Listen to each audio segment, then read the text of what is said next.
Hello guys. स्वागत है आपका अपने YouTube channel magician of market पर।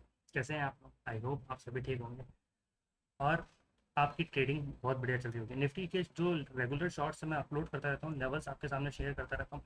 तो जो भी चैनल पे नया है, चैनल को सब्सक्राइब कर लें, क्योंकि निफ्टी में तो रेगुलर अपडेट आती रहती है और शॉर्ट्स अपडेट होते रहते हैं।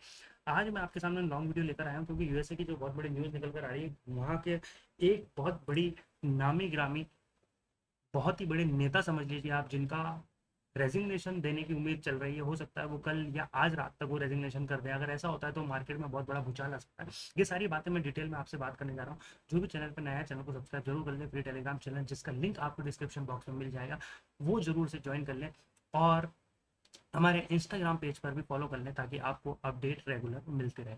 चलिए वीडियो को लेट ना करते हुए जल्दी से शुरू करते हैं। आइए सबसे पहले निफ्टी फिफ्टी का चार्ट देखते हैं। आप देख पा रहे होंगे कि निफ्टी फिफ्टी जो है वो एक रेंज बाउंड हुआ है। अभी कुछ दिनों से निफ्टी फिफ्टी जो है वो इस रेंज को ब्रेक नहीं कर पा रहा है। यानी 2 दिन के आसपास तो उसने पूरे पूरे निकाल ही दिए हैं अपने इसी रेंज के अंदर।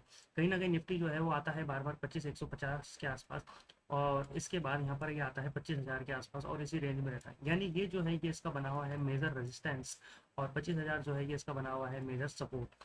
ये इस रेंज में जब तक है, आपको इसके बीच में कोई ट्रेड नहीं लेनी है, क्योंकि यहाँ पर आपको जो है केवल और केवल प्रीमियम खाए जाते हैं। क्योंकि यहाँ पर ऑपरेटर्स की चाल होती है, वो यहाँ पर एकदम से आपको बड़ा सी स्पाइक दिखाते हैं, जैसे ये आज दिखाया था बड़ा सी स्पाइक गैप अप होगा। कई लोगों ने यहाँ पर कॉल बाय की और सारे प्रीमियम खा गए ऑपरेटर, और एकदम से मार्केट डाउन।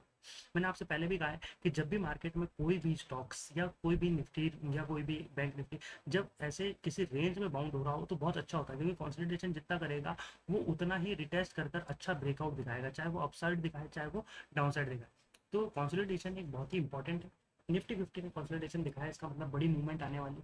उस बड़ी मूवमेंट का अपन वेट करेंगे, पर उससे पहले मैं आपको दिखाता हूँ इंडियन वीएक्सआई, जो कि 1 वीक के टाइम फ्रेम पर, ये जो मैंने आपके सामने टाइम फ्रेम खोल रखा है ये 1 वीक का।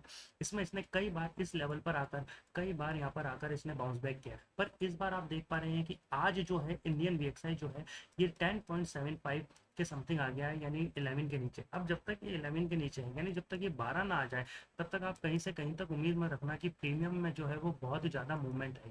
यानी यहाँ पर आपके सिर्फ और सिर्फ जो होने वाला है वो होने वाला है प्रीमियम का डिके। यानी उससे पहले आपको कोई बिग मूवमेंट देखने को नहीं मिलेगी निफ्टी फिफ्टी के अंदर या बैंक निफ्टी के अंदर। हाँ, स्पाइक जरूर देखने को मिलेंगे, जैसे कि आपको मिलेगा कि 25,150 पर मार्केट ओपन हुआ, यहाँ पर एकदम से 25,200 जाएगा, फिर वापस से 25,150 आ जाएगा, फिर कंसोलिडेशन करेगा इसी रेंज में। तो बड़े मूवमेंट यानी बड़े आपको जो है वो आपको देखने को नहीं मिलने वाले कहीं से कहीं तक भी निफ्टी फिफ्टी के अंदर। इंडियन वीएक्सआई का बड़ा ध्यान रखिए करिए दोस्तों। इसका 12 प्लस होना, यानी 11.5 ऊपर तो रहना रहना जरूरी है, तभी आपको प्रीमियम में मूवमेंट देखने को मिलेगा। साथ ही साथ ग्लोबल मार्केट की अगर मैं बात करूं, तो कहीं ना कहीं ग्लोबल मार्केट भी जो है वो अभी कहीं ना कहीं नेगेटिव ही चल रहा है। साथ ही साथ यूरोपियन मार्केट भी नेगेटिव है, और अगर मैं एशियन मार्केट में भी बात करूं तो कुछ मार्केट जो है वो नेगेटिव है।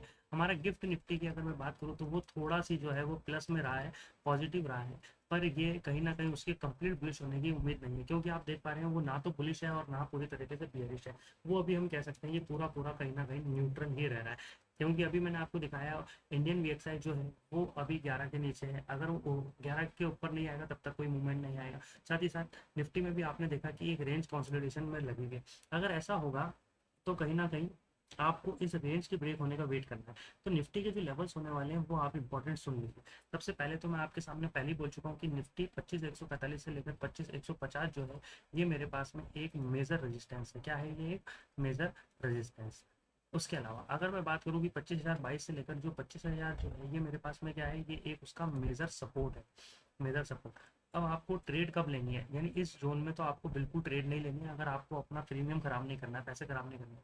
आपको ट्रेड लेनी है जब 25,150 अपसाइड ब्रेक हो, यहाँ पर कंसोलिडेशन करे और अपसाइड मूव मिले रिटेस्ट के बाद। तो आपके बड़े टारगेट होने वाले हैं 25,200 से लेकर 25,250, और उसके बाद दूसरा टारगेट जो है वो आपका होने वाला है, दूसरा टारगेट जो है वो आपका होने वाला है 25,320 तक। यानी ये तो है आपका टारगेट वन, और ये है आपका टारगेट टू। ये अगर डाउन से 25,000 ब्रेक होता है दोस्तों, तो ये मेजर सपोर्ट है। ये ब्रेक हुआ तो पहला टारगेट होने वाला है आपका 24,920, और दूसरा टारगेट होने वाला है आपका 24,800। उसके नीचे अगर मार्केट जाता है तो 24,760, ये भी आपका टारगेट है। ये तीन आपके डाउन साइड के टारगेट है, पुट मार्केट के टारगेट है। ये तीनों इंपॉर्टेंट रहेंगे आपके डाउन साइड में। अब यही मैं बात कर लेता हूँ आपसे ऑप्शन चेन में। आई होप आपको यहाँ तक बात क्लियर होगी कि निफ्टी में आपको ट्रेड कब कब लेनी है। 25,150 अच्छा रेजिस्टेंस लेवल है, ये ब्रेक होता है तो बढ़िया अच्छी से रैली मिलेगी आपको। 25,250 25,320 तक भी मार्केट जा सकता है। और साथ ही साथ अगर नीचे आना है तो 25,000 के लेवल के ब्रेक होने का वेट करें। 24,920, 24,800, 24,760 लेवल होने वाले हैं आपके। अगर यही मैं आपको बात करूँ ऑप्शन चेन पर, तो ऑप्शन चेन के आप देख लेते हैं। ऑप्शन चेन में अभी जो मार्केट है वो मेरे पास 25,025 के आसपास कहीं है, यहाँ घूम रहा है 25,050 के आसपास यहाँ कहीं। तो अभी मेरे पास देखें तो अगर 100 जो है मेरे पास में, वहाँ पर 1,73,000 कॉल हुआ ही है, और जबकि पुट जो वो 1,00,000, यानी मेजर डिफरेंस नहीं है दोनों में। अगर मैं डिफरेंस की बात करूँ इस लेवल पर, तो डिफरेंस है केवल और केवल 73,000 ओ का। ठीक है, ठीक ठाक डिफरेंस है। 25,150 को छोड़ दें, 25,200 का अपन देखें तो 25,200 पर 1,72,000 और यहाँ पर है 35,000। देखिए आप कितना बड़ा डिफरेंस है। यानी ये मेरे पास में है एक मेजर रेजिस्टेंस। अगर ये ब्रेक होता है तो रैली बड़ी होगी। उसी के बाद में अगर 25,300 की बात करूँ तो 1,04,000 और इधर है 11,000, ओह उसके बाद तो ये और भी बड़ा मेजर रेजिस्टेंस। यानी रैली पे रैली अगर 300 ब्रेक हो जाए तो बहुत बड़ी रैली आ सकती है। ठीक है, यही अगर मैं डाउन साइड आऊँ तो 25,000 जो है वो मेरे पास में मेजर सपोर्ट 61,000 ही है, और यहाँ 1,00,000 है, ये मेरे पास में है मेजर सपोर्ट। उसके अलावा अगर मैं बात करूँ 24,900 की, तो 24,900 में 85,000 और 12,000, यानी ये भी है मेरे पास में एक अच्छा सपोर्ट, बहुत बढ़िया सपोर्ट मिल गया। यानी तो मेरे पास में अगर चार्ट और वाई दोनों को मिला लूँ, मैं चार्ट और ऑप्शन चेन दोनों को मिला लूँ, तो 25,000 एक अच्छा रेजिस्टेंस लेवल बनकर आया है, मेजर 25,000 सॉरी मेजर सपोर्ट बनकर आया है। और 25,150 से लेकर मैं अच्छा मानूँ तो यहाँ पर 25,175 ये मेजर रेजिस्टेंस बनकर आया। अगर ये अपसाइड ब्रेक हो 25,175 तो कॉल में एंट्री, 25,000 डाउनसाइड ब्रेक हो तो पुट में एंट्री, और टारगेट आपके स्केल पर। आई होप आपको कहानी क्लियर हुई होगी दोस्तों। अगर कोई भी डाउट हो आप कमेंट कर सकते हैं। किसी ने बीटीएसटी होल्ड किया है निफ्टी में, बैंक निफ्टी में, सेंसेक्स में, या किसी भी स्टॉक में, तो आप कमेंट कर सकते हैं। मैं आपको जरूर से रिप्लाई करूंगा। मैं बताऊंगा आपको कि उस स्टॉक्स में या निफ्टी में या इंडेक्स में किसी में भी आपको क्या करना है, आगे एग्जिट करना है, कहाँ टारगेट होने वाली, सारी बात मैं आपको आपके कमेंट में शेयर कर दूंगा। हो सकेगा तो शॉर्ट बनाकर भी शेयर कर दूंगा। तो चलिए, जो भी चैनल पर नया है सब्सक्राइब करना ना भूलें, लाइक करें, शेयर करें, कमेंट करें। Thank you.